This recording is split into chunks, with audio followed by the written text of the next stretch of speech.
Welcome to back my channel. MSc fourth semester की अगर हम बात करें, एमएससी फोर्थ सेमेस्टर में हमारे पास जो फोर्थ पेपर है green chemistry, second paper green chemistry में फोर्थ यूनिट है इंट्रोडक्शन ऑफ ग्रीन हाउस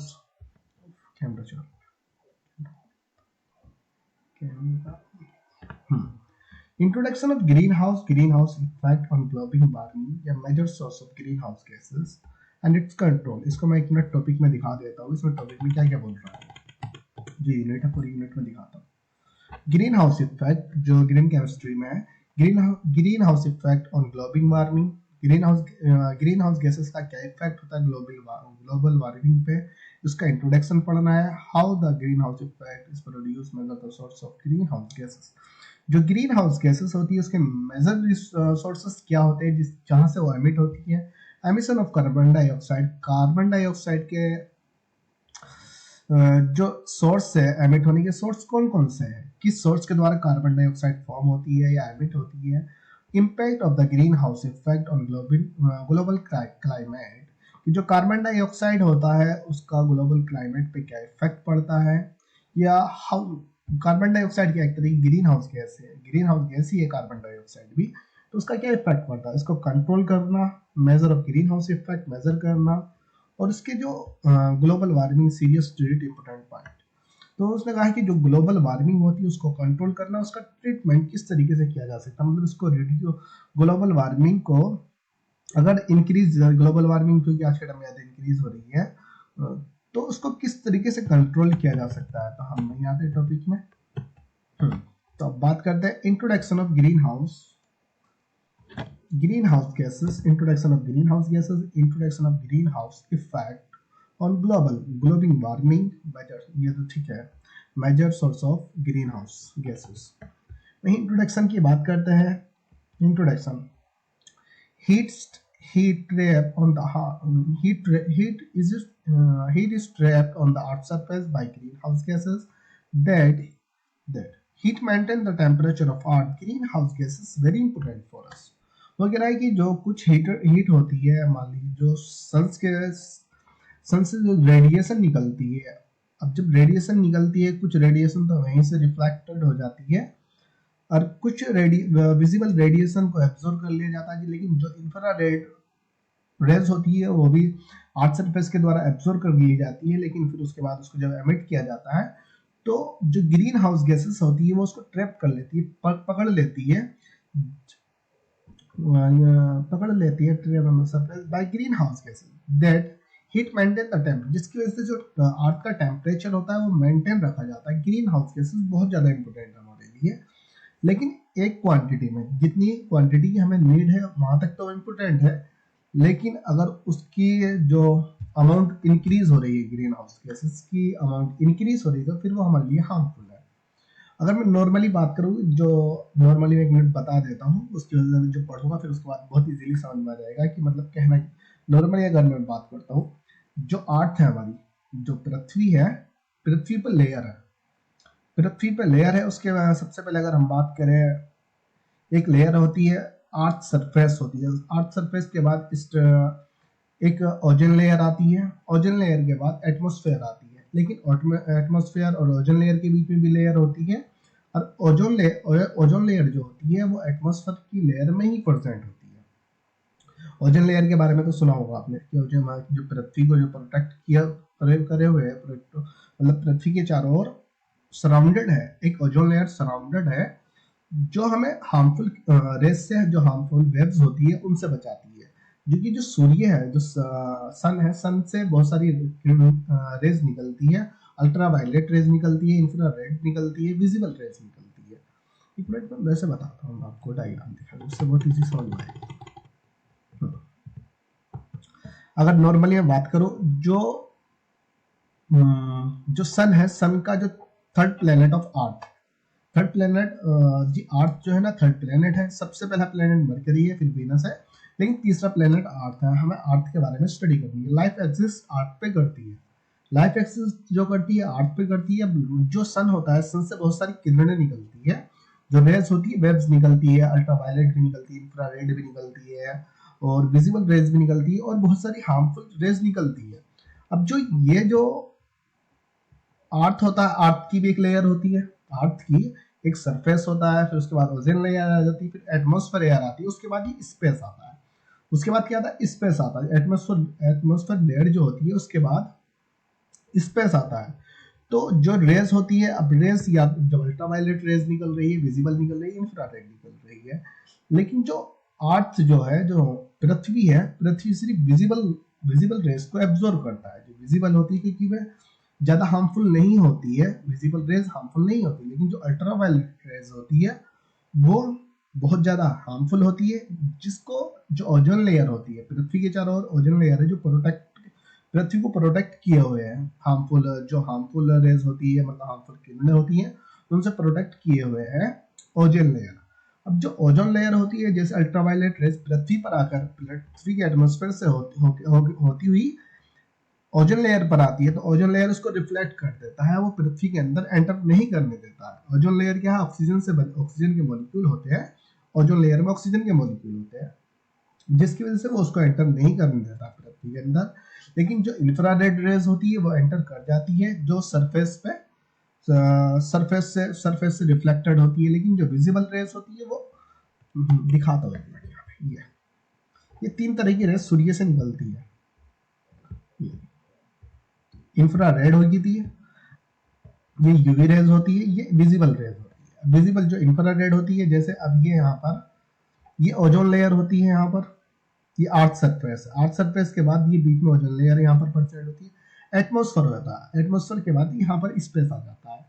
अब जैसे तीनों रेज जो निकलती हैं, यहाँ पे जो ओजोन लेयर प्रेजेंट होती है, ओजोन लेयर से रिफ्लेक्टेड हुई, जो अल्ट्रावायलेट रेज को ये यहाँ पर आने नहीं देता, पृथ्वी पर आने नहीं देता है जो अल्ट्रावायलेट रेज होती है, लेकिन जो विजिबल रेज होती है वो पृथ्वी में एंटर कर जाती है, जो सरफेस के द्वारा एंटर कर जाती है।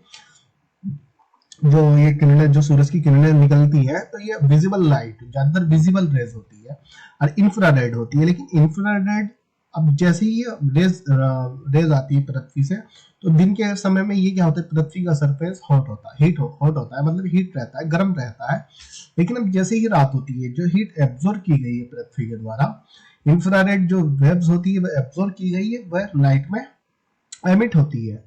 अब एमिट क्यों होती है, क्योंकि जो पृथ्वी की जो सरफेस होती है वो ठंडी हो जाती है, कूल हो जाती है, जिसकी वजह से जो इंफ्रारेड वेव्स एब्जॉर्ब की गई है वह एमिट होती है। जैसे वो एमिट होती है, बाहर की ओर जाती है, तो जो एटमॉस्फेयर की लेयर जो होती है, ये यहाँ से ओजोन लेयर को भी पार कर जाती है, एटमॉस्फेयर की लेयर से रिफ्लेक्टेड होके वापस आती है। जो ये एटमॉस्फेयर और ओजोन लेयर के बीच में यहाँ पे ग्रीन हाउस गैसेस प्रेजेंट होती है। ये जो लेयर होता है, लेयर से टकरा के वापस नहीं आ रही है, यहाँ पे ग्रीन हाउस गैसेस प्रेजेंट है। यहाँ पे कार्बन डाइऑक्साइड प्रेजेंट है, मैथेन प्रेजेंट है, नाइट्रस ऑक्साइड प्रेजेंट है, CFC क्लोरोफ्लोरोकार्बन प्रेजेंट है, और CF हाइड्रोक्लोरोफ्लोरोकार्बन प्रेजेंट है। यहाँ पे नाइट्रस एसिड है, नाइट्रोजन, यहाँ पे बहुत सारी ग्रीन हाउसेस गैसेस प्रेजेंट है, ग्रीन हाउस गैसेस प्रेजेंट है, जो इस रेडिएशन को एब्जॉर्ब कर लेता है, इसको यहाँ से एयर में जाने नहीं देता है, इसको को कम बैक नहीं करने देता। जो एमिट रेडिएशन होती है फिर उसको दोबारा री एमिट कर देता है, जिसकी वजह से ये क्या होती है, पूरी पृथ्वी की सरफेस जो होती है हीट रहती है। अब जब ये पूरी पृथ्वी की सरफेस हीट रहती है, जिसकी वजह से पृथ्वी का टेम्परेचर या जो टेम्परेचर होता है वो मेंटेन रहता है। टेम्परेचर क्या रहता है, मेंटेन रहता है। यहाँ पर मैंने इसी तरीके से दिखा दिया। मान लीजिए अभी नॉर्मली हमारे पास ग्रीन हाउस गैसेस कम होती है, तो अगर ग्रीन हाउस गैसेस कम होती है तो फिर उसके बाद अगर ग्रीन हाउस गैसेस की अगर हम बात करें, तो अगर ग्रीन हाउस गैसेस कम है तो वहां पर नॉर्मली टेम्परेचर रहेगा। लेकिन ग्रीन हाउस गैसेस की क्वांटिटी अगर सरफेस में, जो अर्थ में, अगर एटमॉस्फेयर में बात करें, वो इंक्रीज हो जाती है। क्वांटिटी अगर बढ़ रही है, क्वांटिटी अगर इंक्रीज हो रही है ग्रीन हाउस गैसेस की, तो फिर वो हमारे लिए हार्मफुल इफेक्ट शो करने लगता है, जिसकी वजह से अब जब जो इंफ्रारेड रेडिएशन जो होती है, ये सबके सब री एमिट नहीं होती है, कुछ री एमिट हो जाती है। जितने वहां पे ग्रीन हाउस गैसेस जितनी परसेंट होती है उतनी इन रेडिएशन को एब्जॉर्ब कर लेती है, बाकी रिफ्लेक्टेड हो गए ये एयर में चली जाती है, सभी नहीं एब्जॉर्ब कर पाता। लेकिन जैसे जैसे ग्रीन हाउस गैसेस की अमाउंट इंक्रीज होने लगती है, फिर जो रेडिएशन एब्जॉर्ब की जा रही है दिन में, तो रात में उसको री एमिट नहीं करने दे रहा, वो पृथ्वी से बाहर नहीं जाने दे रहा, जिसकी वजह से ग्लोबल वार्मिंग होने लगती है, जिसकी वजह से ग्लोबल वार्मिंग होने लगती है, मतलब जितना पृथ्वी गर्म होने लगती है। अब और आज के टाइम में जो है कि अगर ग्रीन ग्रीन गैस हम ग्रीन हाउस गैसेस की बात करें, उनकी क्वांटिटी बहुत ज्यादा हाई हो चुकी है। हाई होने की वजह से क्या है, जब बहुत ज्यादा उसकी क्वांटिटी बहुत ज्यादा लार्ज हो चुकी है, जिसकी वजह से टेम्परेचर बहुत ज्यादा इंक्रीज हो रहा है। टेम्परेचर इंक्रीज हो रहा है, डिजीज भी प्रोड्यूस होगी, ग्लेशियर भी पिघलेंगे जब टेम्परेचर इंक्रीज होगा। ये सब मैं पढ़ा होगा, तो नॉर्मली समझ में आ गया ना। पहले अभी मैं बस जस्ट इंट्रोडक्शन बता रहा था।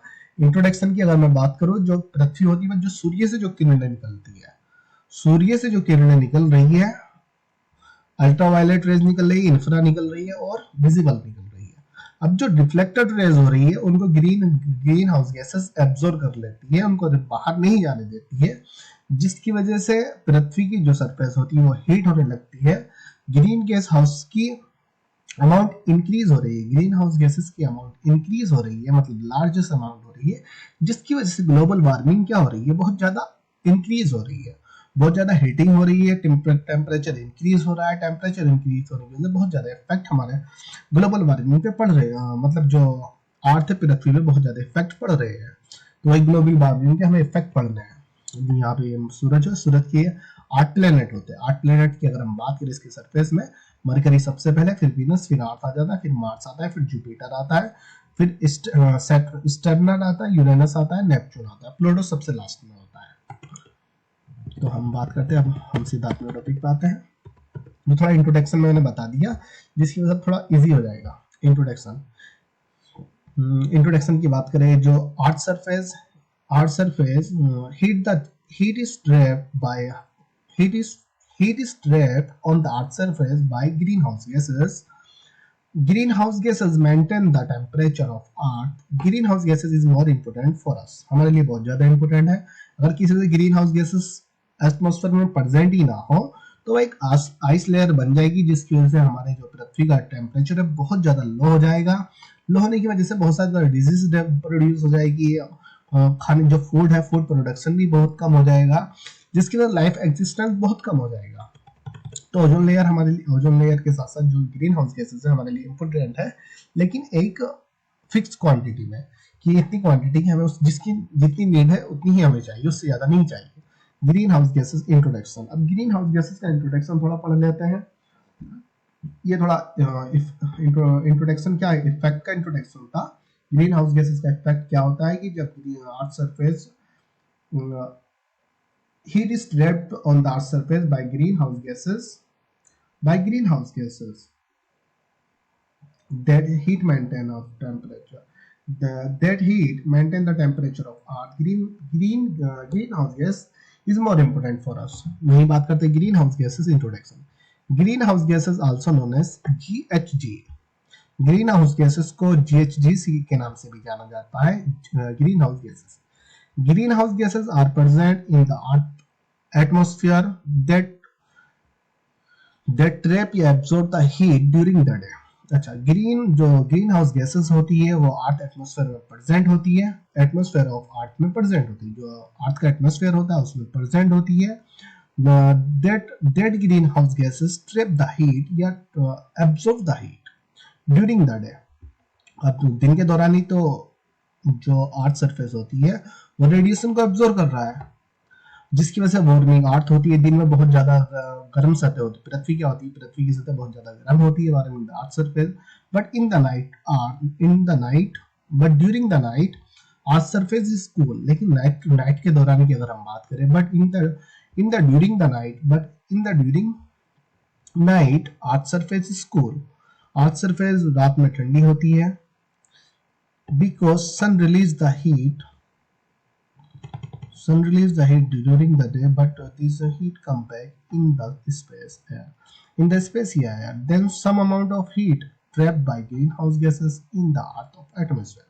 वो कह रहा है कि मतलब नाइट के दौरान तो सरफेस कूल होता है। जब कूल होता है, जो सूरज के द्वारा जो रेडिएशन जो होती है, जो सन के द्वारा जो रेडिएशन होती है, जो एमिट होती है रेडिएशन, अब वो जैसे पृथ्वी की सतह से टकराती है, पृथ्वी की सतह पर आती है, जो अल्ट्रावायलेट रेज होती है वो ओजोन लेयर से वापस चली जाती है, विजिबल लाइट एब्जॉर्ब हो जाती है। लेकिन जो इंफ्रारेड रेज होती है वो एब्जॉर्ब की जाती है अर्थ सरफेस पे, जिसकी वजह से अर्थ सरफेस हीट रहती है। लेकिन अब जब ड्यूरिंग नाइट आता है, नाइट में जो वेव्स निकलती है सूरज के द्वारा, जो इंफ्रारेड वेव्स जो होती है, क्योंकि रात में तो सूरज नहीं निकलता, दिन में निकलता है ना, जो वेव्स होती है वो कम बैक करती है स्पेस में कि during the day, but this heat come back in the air, come back in the air या इन द स्पेस।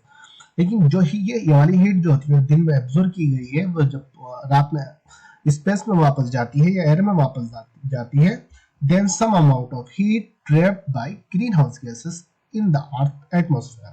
वो कह रहा है कि लेकिन जब वो जो रेडिएशन वापस जाती है, हीट वापस रेडिएशन वापस जाती है, रेडिएशन में हीट होती है, तो सम अमाउंट ऑफ हीट या some amount of radiation absorb by green house gases.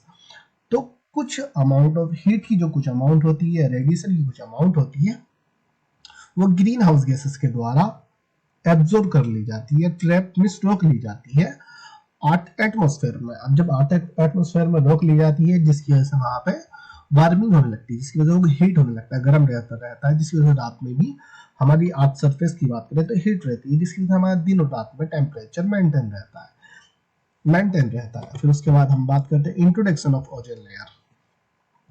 वही इंट्रोडक्शन ऑफ ओजोन लेयर की अगर हम बात करें, ozone layer discover in 1913 by Charles Fabry and Henri Buisson. Ozone layer are present in the stratosphere are present 50 to 30 kilometer above the earth's surface. Okay, stratosphere is the layer of earth. Atmosphere, it is secondary layer of atmosphere. नहीं क्या बोल रहा है, stratosphere is the layer of earth atmosphere. Okay, stratosphere is the layer of earth atmosphere, it is secondary layer of atmosphere. This is layer covered the entire planet and protect the earth from harmful radiation. क्यों कह रहा है कि ozone layer को 1913 में discover किया गया Charles Fabry and Henri Buisson scientist के द्वारा। अब जो ओजोन लेयर होती है वो स्ट्रेटोस्फेयर में प्रेजेंट होती है। स्ट्रेटोस्फेयर क्या है? स्ट्रेटोस्फेयर जो अर्थ सरफेस होती है उससे 15 से 30 किलोमीटर ऊपर प्रेजेंट होता है। जो स्ट्रेटोस्फेयर एरिया होता है, स्ट्रेटोस्फेयर एरिया में ओजोन लेयर प्रेजेंट होती है। उसकी भी काफी सारी बहुत मतलब जो मोटाई की बात करें मतलब काफी होता है, काफी मोटाई होती है, समथिंग 100 या 90 किलोमीटर की समथिंग में ओजोन लेयर प्रेजेंट होती है, जो उसकी थिकनेस होती है। तो वो कह रहा है कि जो स्ट्रेटोस्फेयर जो होता है, जो स्ट्रेटोस्फेयर लेयर जो होती है वो एटमॉस्फेयर की लेयर है और वो एटमॉस्फेयर की सेकेंडरी लेयर है। लेकिन जो अर्थ सरफेस होता है उससे 15 से 30 किलोमीटर ऊपर प्रेजेंट होती है स्ट्रेटोस्फेयर है। Stratosphere layer, stratosphere is the layer of earth atmosphere. Stratosphere is the layer of earth atmosphere earth atmosphere की ही stratosphere layer होती है। It is secondary layer of atmosphere. It is secondary layer of atmosphere. ये secondary layer होती है। जो stratosphere होती है वो एटमॉस्फेयर की सेकेंडरी लेयर होती है। This layer covered the entire planet and protect the earth from harmful radiation. लेकिन जो ये लेयर जो होती है, जो प्लेनेट को, जो हमारा जो अर्थ की पृथ्वी जो है उसको कवर कर रहती है। पूरी पृथ्वी के चारों ओर ओजोन लेयर प्रेजेंट है जो हमें हार्मफुल रेडिएशन से प्रोटेक्ट करती है। जो हार्मफुल रेडिएशन, जो अल्ट्रावायलेट रेज है और हार्मफुल रेडिएशन होती है जो सूर्य के द्वारा निकलती है और प्लेनेट के द्वारा निकलती है, तो उन सबसे हमें बचाती है, मतलब प्रोटेक्ट करती है पृथ्वी को। ओजोन लेयर कहाँ पर प्रेजेंट होती है? स्ट्रेटोस्फेयर में प्रेजेंट होती है। Stratosphere is the layer of atmosphere. Atmosphere में 5 लेयर होती है। स्ट्रेटोस्फेयर होती है, टेनोस्फेयर होती है, एक्सोथर्मी होती है। अभी मैं बता देता हूँ कौन कौन सी लेयर होती है। वही टाइप ऑफ ओजोन लेयर की अगर हम बात करें, इधर 2 टाइप की ओजोन लेयर होती है। एक गुड ओजोन लेयर होती है, एक बैड ओजोन लेयर होती है। बैड ओजोन लेयर की अगर हम बात करें, bad ozone layer are present in troposphere. अब जो ट्रोपोस्फेयर होता है ये भी is the layer of atmosphere. ये भी एटमॉस्फेयर की एक लेयर होती है। It ozone layer is harmful. जो ट्रोपोस्फेयर लेयर होती है ओजोन की बहुत ज्यादा हार्मफुल होती है। ये हार्मफुल क्यों होती है? क्योंकि पृथ्वी से जस्ट ऊपर होती है।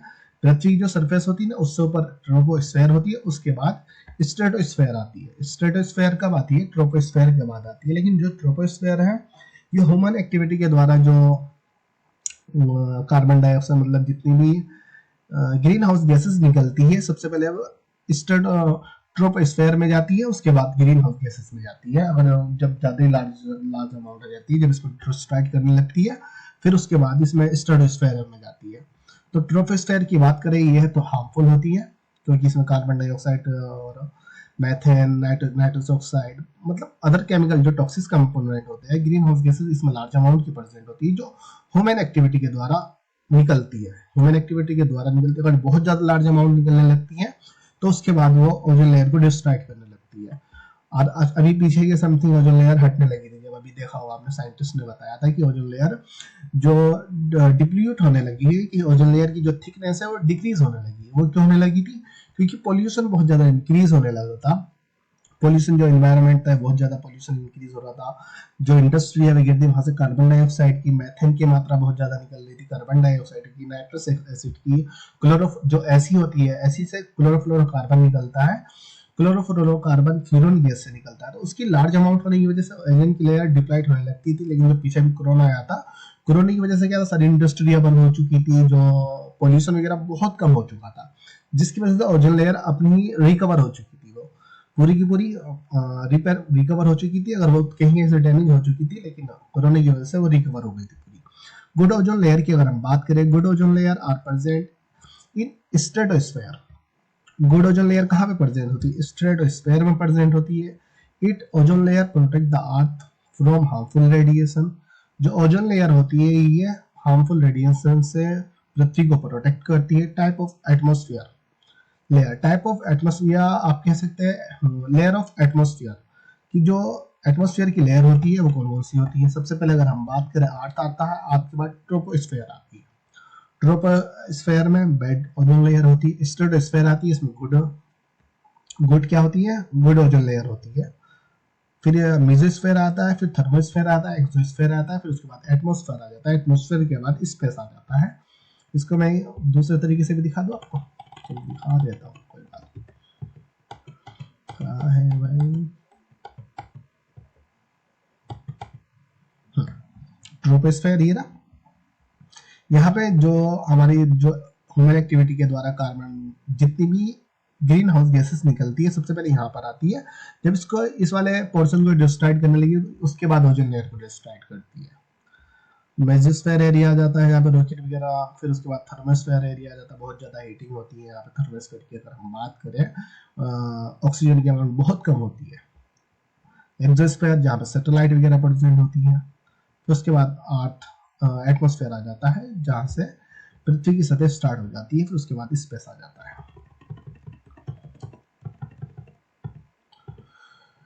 तो ये हुआ कि टाइप ऑफ ओजोन लेयर आ गई, कि एटमॉस्फेयर है। फिर उसके बाद third planet of sun in solar system. Solar system में क्या है? पृथ्वी क्या है? थर्ड प्लेनेट होता है। मैंने थोड़ा स्ट्रक्चर यहाँ पे बता दिखा दिया था, वैसे बना दिया था मैंने।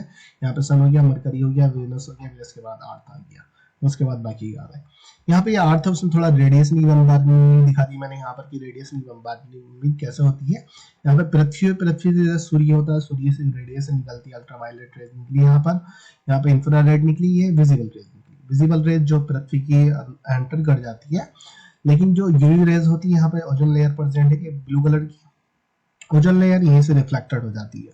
ओजोन लेयर अल्ट्रावायलेट रेज को एंटर नहीं करने देती, क्योंकि अल्ट्रावायलेट रेज क्या होती है? बहुत ज्यादा हार्मफुल होती है।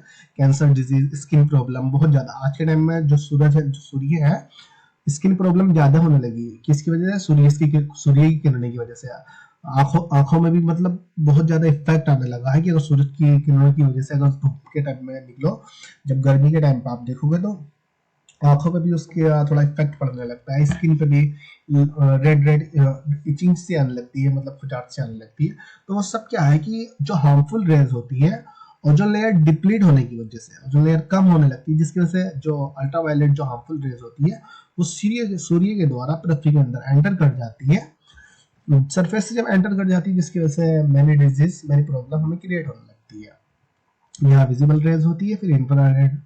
इंफ्रारेड भी अर्थ के द्वारा एब्जॉर्ब की जाती है, लेकिन ये हार्मफुल नहीं होती है।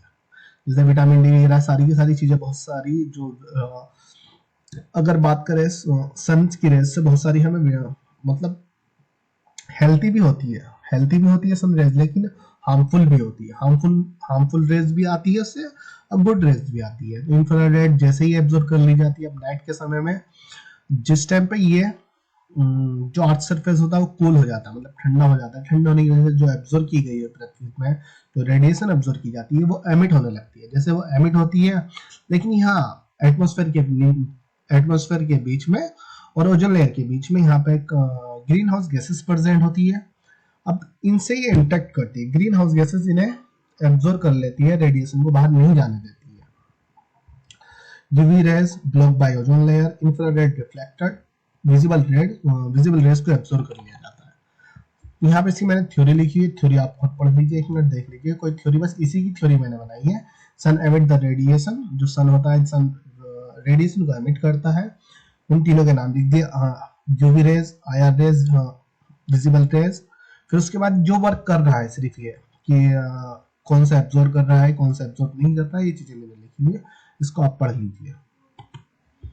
फिर उसके बाद जो आता है, heat compact in the air but green house gases trap the heat in the earth surface and keep the warm earth surface. उसने वो थ्योरी में लिखा है कि जो इंफ्रारेड जो रेज होती है ड्यूरिंग डे में तो वो हीट रहता है, मतलब ड्यूरिंग डे में क्या रहता है, वो हीट रहता है, लेकिन ड्यूरिंग नाइट की अगर हम बात करें, जब ड्यूरिंग नाइट में जब वो कूल हो जाता है, जो रेडिएशन एब्जॉर्ब की गई है, हीट एब्जॉर्ब की गई है, वो come back in the air, तो heat come back in the air, but green house gases trap या एब्जॉर्ब द हीट